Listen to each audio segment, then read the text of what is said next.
प्यारे देशवासियों, नमस्कार। एक बहुत गंभीर बात आज मैं आपके साथ साझा करना चाहूँगा। राष्ट्रीय स्तर पर जो हलचल इस वक्त चली है, खतरनाक दौर में जाने का ऐसा उसकी आशंका है।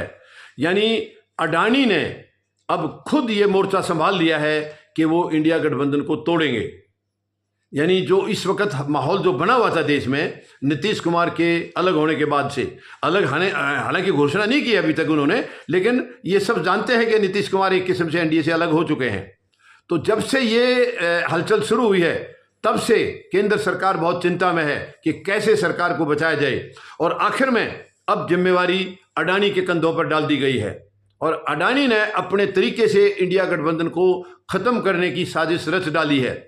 आपको पता होगा, शरद पवार का हमेशा से झुकाव रहा है अडानी की तरफ।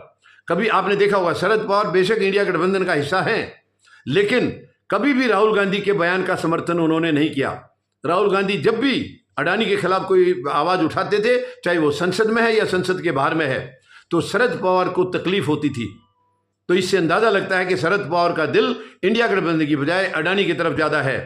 और अब ये शरद पवार को जिम्मेवारी दे दी है अडानी ने शरद पवार को जिम्मेवारी दी है कि किसी भी तरीके से अपने गठबंधन को आप किसी तरह से तोड़िए यहां से। और शरद पवार ने फिर आगे बात बढ़ाई है, वो आगे बात बढ़ाई है ममता बनर्जी तक। ममता भी कांग्रेस से कोई ज्यादा खुश कभी रही नहीं है, हालांकि वो पहले कांग्रेस का हिस्सा थी, लेकिन जब से अलग हुई है तब से वो भी कांग्रेस से एक किस्म से नफरत करती है। बेशक गठबंधन में है अभी, इंडिया गठबंधन में, लेकिन इंडिया गठबंधन में भी दबदबा कांग्रेस का है, ज्यादा सीटें उनकी हैं, तो इससे भी इनको तकलीफ है। तो इंडिया गठबंधन बनाने की जरूरत क्या थी अगर तुम्हें ऐसे ही करना था तो कहने का मतलब यह है कि अडानी ने, क्योंकि शरद पवार के साथ इनका रिश्ता पहले से अच्छा रहा है, और शरद पवार ने उद्धव ठाकरे से बात की है और उद्धव ठाकरे को भी काफी हद तक अपने फेवर में ले लिया है।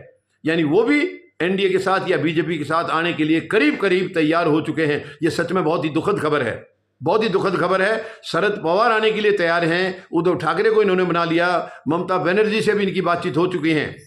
और अगर ममता बनर्जी से होती हैं तो इसमें कोई दो राय नहीं, आम आदमी पार्टी भी उसके साथ आ जाएगी और हो सकता है आरजेडी भी आ जाए। यानी कि ऐसा बड़ा गेम जो अडानी ने शुरू कर दिया है, क्योंकि अडानी को मालूम है अगर केंद्र सरकार गई तो वो भी खत्म हो जाएंगे, इसलिए वो किसी भी हद तक जाने के लिए तैयार हैं। ये एनडीए की सरकार बरकरार रहेगी तो अडानी बरकरार रहेंगे, अगर एनडीए की सरकार बदल गई, इंडिया गठबंधन की आ गई, तो अडानी का अता पता नहीं मिलेगा, वो जेल में होंगे, कोई दो राय नहीं, सब जानते हैं। तो ये एक बहुत ही खतरनाक खेल आज चल रहा है, मतलब केंद्रीय लेवल में, केंद्र सरकार प्लस अडानी, क्योंकि ये दोनों की इज्जत आज दांव पर है। और अगर इस वक्त इंडिया गठबंधन टूटता है तो इससे शर्मनाक कुछ होगा नहीं। फिर आप लोगों ने तोड़ना ही था तो इसको बनाया किस लिए था? और जब चुनाव हुए थे 2024 के लोकसभा के, उसी टाइम इनके साथ चले जाते भाई। उनको रोकने के लिए तो आप लोगों ने अलग बनाया था गठबंधन, कि कैसे भी ये 10 साल तानाशाही कर चुके हैं, आगे और नहीं चलानी है, यही एक मकसद लेकर के सब इकट्ठे हुए थे। फिर अब क्या हो गया, इतना बड़ा लोभ लालच क्या हो गया? यानी अब अगर ये गठबंधन टूटता है तो देश को बचाने का और कोई तरीका नहीं है, क्योंकि अडानी का खेल एनडीए के साथ जो चलता आ रहा है 10 साल से, वो आगे भी बदस्तूर जारी रहेगा। फिर इनको कोई रोकने वाला नहीं है और कोई तरीका मुझे देश में लग नहीं रहा है। फिलहाल एक ही तरीका था, नीतीश कुमार अलग हो गए थे और इसके बाद चंद्रबाबू नायडू भी इसी की लाइन में आ जाना था, क्योंकि चंद्रबाबू नायडू भी जानते हैं कि ये कभी भी गेम कर सकते हैं बीजेपी वाले। तो एक माहौल बन गया था पूरी तरह से कि अब इनकी सरकार गिरेगी। लेकिन अब ये जो नया खेल शुरू किया है अडानी ने, इससे हालात ऐसे लग रहे हैं कि शायद फिर इनको केंद्र से हिलाना बहुत मुश्किल होगा। ये सरकार बरकरार रहेगी, क्योंकि ये समझ चुके दोनों, केंद्र सरकार भी जानती है कि तुम गए तो तुम्हारे लिए भी अत्याचार और अडानी भी खत्म, और अडानी खत्म तो इनके बीच में क्या रिश्ता था, हो सकता है बहुत सी ऐसी सीक्रेट बातें होंगी, वो सब बाहर आएंगी। ये भी है अब, क्योंकि अब ये कई बार सवाल उठे हैं संसद में। राहुल गांधी ने कई बार पूछा है कि प्रधानमंत्री जी बताएं आपका अडानी के साथ क्या रिश्ता है, और यही बातें उनको महंगी पड़ रही हैं। और इन बातों का कभी भी शरद पवार ने समर्थन नहीं किया है, उनका पहले से झुकाव अडानी की तरफ रहा है। तो ये एक बहुत बड़ा गेम, अगर ये गेम शुरू हो गया है, अडानी ने खुद मोर्चा संभाल लिया है, तो अब देश का भविष्य कहां जाएगा ये आप सोच सकते हैं।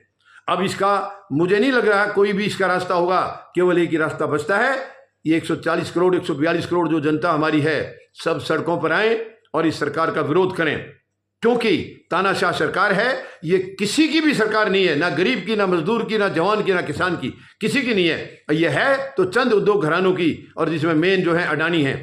ये इनके साथ साजिश की सरकार चला रहे हैं, और इस सरकार को अगर नहीं रोका गया तो आगे देश का भविष्य बहुत ही खतरे में है, बहुत ही खतरे में है देश का भविष्य। अब देश को बचाना है तो हम सबको कोशिश करनी होगी, किसी भी तरीके से इनको बेदखल करना होगा, क्योंकि ये सरकार 10 साल अपना नज़ारा दिखा चुकी है, और अब ये और अधिक नज़ारा दिखाना था अगर इनको संख्या बल मिला होता। संख्या बल इनके पास नहीं है, इसीलिए ये लाचार हैं, मगर अब वो संख्या बल की पूर्ति करने के लिए इन्होंने अडानी को लगा दिया है। और ये दोनों का भविष्य एक ही है, केंद्र सरकार और अडानी। वो गए तो वो खत्म, वो गए तो वो खत्म।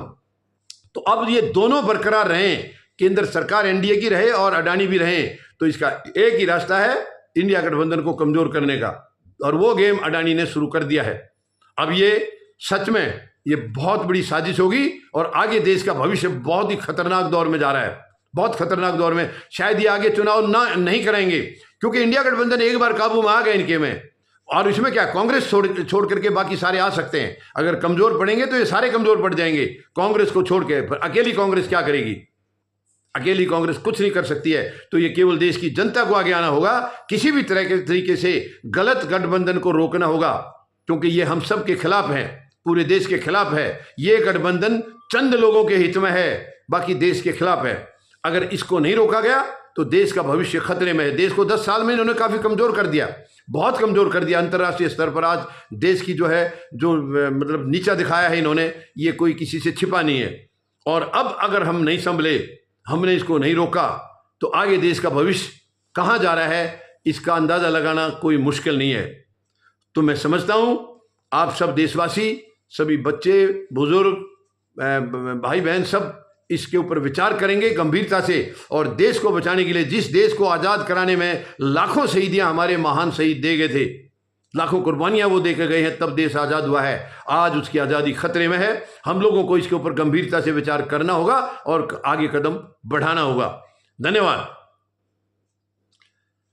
जय जवान, जय किसान, जय हिंद।